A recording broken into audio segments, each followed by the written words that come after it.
வணக்கம். இனிமேல் என்ன வீடியோ பார்க்க போகிறீங்கனாக்கா, இனிமேல் இந்த துணி தைக்கிறது சமையல் வீடியோ இப்படி தான் போட போகிறேன்.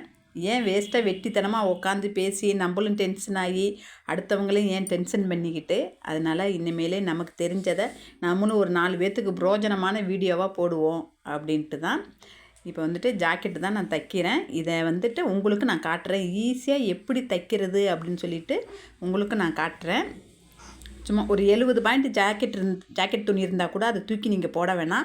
அதுலேயும் எப்படி உங்களுக்கு நீங்கள் தச்சு போடலாம் அப்படிங்கிறத பற்றி நான் வீடியோவில் உங்களுக்கு நான் காட்டுறேன்.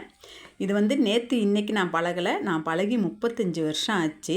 கல்யாணத்துக்கு முன்னாடியேவும் எங்கள் வீட்டில் இருக்கையிலே நான் தையல் பழகிட்டு தான் வந்தேன். அது தையல் வந்து சாதாரண இடத்துல போய் பழகலை. இது பெரிய நல்லா சொல்லி கொடுப்பாங்க இல்லையா, அங்கே போய் பழகிட்டு வந்தேன். அதோட சர்டிஃபிகேட்டு, இதோட ஆல்பமும், இந்த துணி தைச்சது ஆல்பமெல்லாம் வச்சுருந்தேன். இப்போ தான் கொஞ்ச நாளைக்கு முன்னாடி தான் அந்த ஆல்பத்தெல்லாம் தூக்கி போட்டேன். இனிமேல் இது என்னத்துக்கு நம்மளுக்கு அப்படின்னு சொல்லிட்டு தூக்கி போட்டேன். அது தச்சு விளையாண்டு கிழிச்சி எல்லாம் எடுத்து போட்டுட்டான்.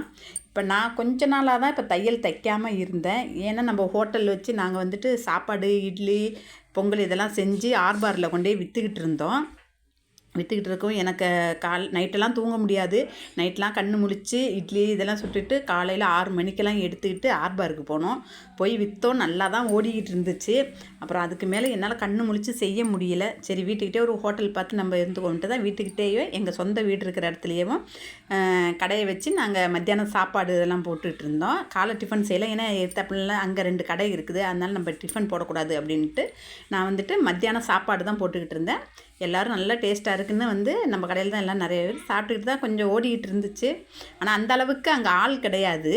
அதனால் ஓரளவுக்கு தான் ஓடும். ஆனால் வந்து சாப்பிட்டு போனவங்களாம் மறுபடியும் வந்து வண்டியெல்லாம் நிப்பாட்டி நம்ம கடையில் தான் வந்து சாப்பிட்டுட்டு போவாங்க. அது மாதிரி நல்லா ஓடிக்கிட்டு இருந்துச்சு. அப்புறம் அதனால தான் இந்த துணி தைக்க முடியாமல் சரி அப்படின்ட்டு விட்டுட்டேன். எனக்கு மட்டும் நான் தைச்சிக்குவேன். முக்கியமாக யாராச்சும் கேட்குறவங்களுக்கு அவசர ஆத்திரத்துக்கு ஜாக்கெட் தைச்சி கொடுப்பேன். ஏன்னா சிலவங்க நம்மக்கிட்டே தான் தைப்பாங்க. அப்படி உள்ளவங்களுக்கு மட்டும் நான் தைச்சி கொடுத்துட்றது. மற்றவங்ககிட்டலாம் நான் வாங்கி தைக்கிறதில்ல. ஏன்னா எனக்கு டைமே கிடையாது. கடைக்கு போயிட்டு வந்து ஏனை விளக்க, வீட்டு இது பார்க்க, பகல் அங்கே முடிச்சுட்டு வந்த கையோட தூங்கிடுவோம் நாங்கள் பகல்லாம். அப்புறம் சாயந்தரத்துக்கு மேலே எந்திரிச்சு தான் மறுபடியும் வேலைகள்லாம் நாங்கள் செய்வோம். அந்த மாதிரி தான் நாங்கள் 2 பேருமே. அப்போ வந்துட்டு வண்டிக்கு இவங்களும் போக முடியாது.